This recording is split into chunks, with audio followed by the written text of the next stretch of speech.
What's the name of the group that you choose? Com 350R, Com 350R. the name of the class. Two M's in Com. Okay, Adam. Yes. Whenever you're ready. Okay. Grab our attention. Alexander Gregg, first Bishop of Texas, said, "There are three things to aim at in public speaking. First, to get into your subject, then to get your subject into yourself, and lastly, to get your subject into the heart of your audience." After having studied many articles, reading our class text, doing some quick Google searches, and finally finding two really good articles by a lady named Marjorie Brody and another article by a doctor named Adam.AVI, I found the reason we need to capture the audience in our public speaking.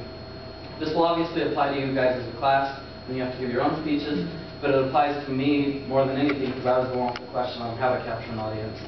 Now for the lovely ladies in the class, it's probably not hard to get the audience's attention. For some of us ugly guys in the class, it's a little bit of a problem. Today I'll discuss the purpose of my speech is to talk about how you capture the audience, but not only capture the audience, but maintain their attention throughout your speech.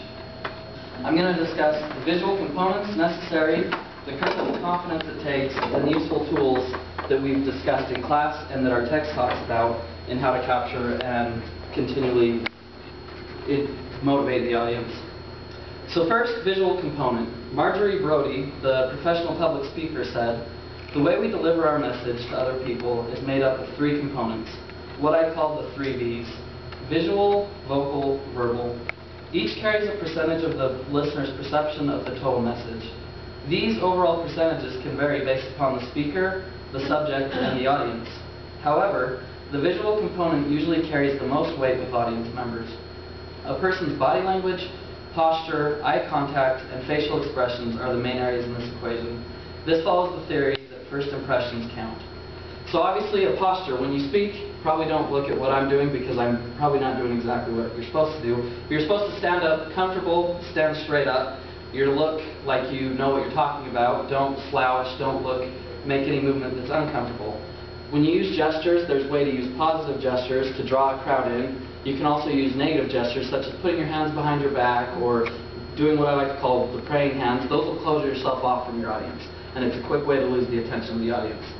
Marjorie says the main and most important way to capture your audience and bring them in is your eye contact. And the best way to do that is to look at everyone in the eye, but never to stare, never to make anyone feel uncomfortable. She said to make a Z in the room and kind of follow the Z, which I've tried to do. I'm not very good at that still. But that's going to be your best way to draw in and continually keep the audience's attention. The last thing is your facial expressions. And the only way to get these right is to practice them. She says to place a mirror by your desk for a week before you give your speech, and that you can look at your face, how you talk, the things that will help you notice what you do weird with your face, but to always smile, or to at least try and always smile throughout your speech. Next, along with your visuals, courage and confidence in yourself plays a key vital role. Mark Twain, the famous author, said, "There are only 2 types of speakers in the world. 1, the nervous, and 2, liars." And I tend to agree with him. I don't think any person feels 100% totally comfortable speaking in front of an audience. The only way to really become comfortable with the audience is to become comfortable with yourself. And the best way to become comfortable with yourself is practicing your speech. Dr. Adam.AVI, who is also a public speaker, professional public speaker, said, "You must earn their attention, and that doesn't happen by chance. It takes a well-designed plan of action and a commitment to execute that plan. Most of all, it takes practice and persistence." He then goes on to say, "The bottom line is this. When it comes to beginning a speech, let the audience know that you're not like every other speaker they've heard. You're different. You're passionate." The best example I can think of a confident speaker was in the summer of 1963, a man stood up in front of over 200,000 people in Washington, D.C. at the Lincoln Memorial. We all know this man as Dr. Martin Luther King Jr.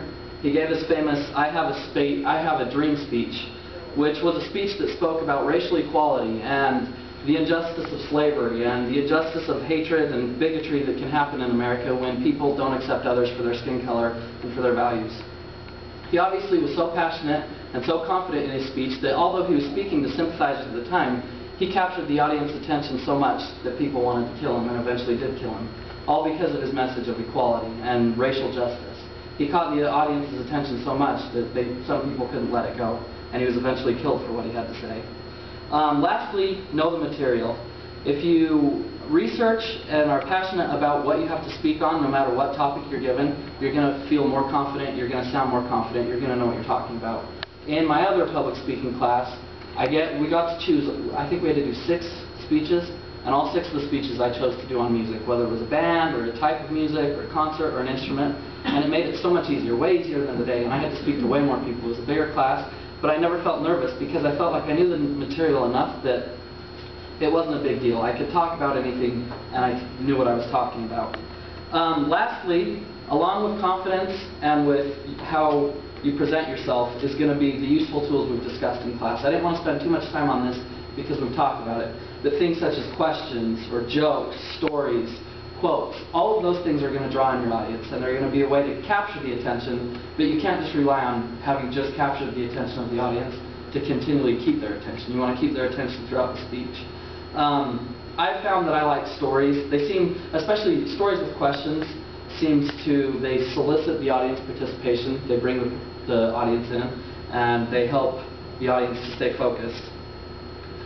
In conclusion, your visual component, your courage and confidence, and your useful tools such as visual aids, questions, stories, and jokes are going to be your most effective in capturing your audience, but also keeping your audience's attention. Dorothy Sarnoff, who is a famous actress, performer, and self-help guru, perhaps sums it up best when she said, "Make sure you have finished speaking before your audience has finished listening."